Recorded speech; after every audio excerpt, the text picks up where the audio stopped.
ان کو مخصوص لوگوں کی نگرانی میں انویسٹ کرانے کی کوشش کرتا ہے جو وہاں پہ ٹورزم کو ڈیولپ کرنے میں ناکام ہوتا ہے، کیونکہ جب تک لوکل لوگ انوالو نہیں ہوئے انوائرمنٹ کے حصے ہیں، وہاں کے مزاج اور لوگوں کے طبیعت کے مطابق ان کو مد جزر کا پتہ ہے، لہر کا پتہ ہے، تو اس طرح ٹورزم کیسے ڈیولپ ہوگا؟ ایک طرح سے میں سمجھتا ہوں جتنی خوبصورت بیچز ہمارے پاس ہے دنیا جہاں میں نہیں ہے، لیکن ان پہ دھیان نہیں دی جا رہی ہے، بلکہ اس میں باڑ لگ رہی ہے۔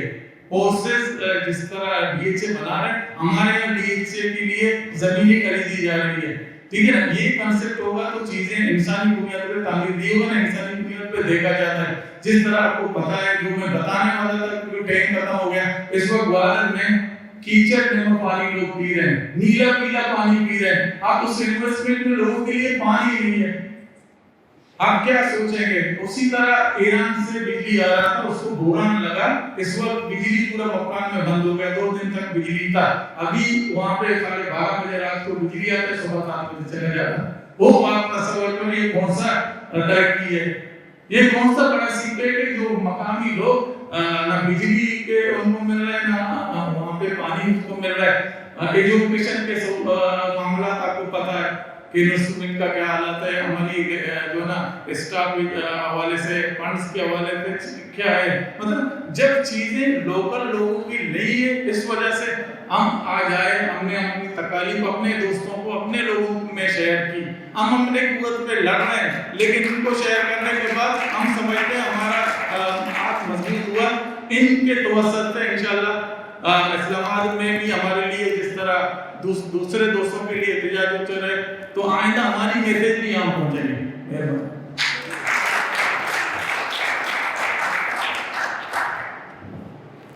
Thank you everyone for joining and thank you panelists. بہت بہت مزہ آیا، بہت اچھی باتیں ہوئی اور بہت ضروری تھا کہ یہ باتیں ہوں۔ Thank you.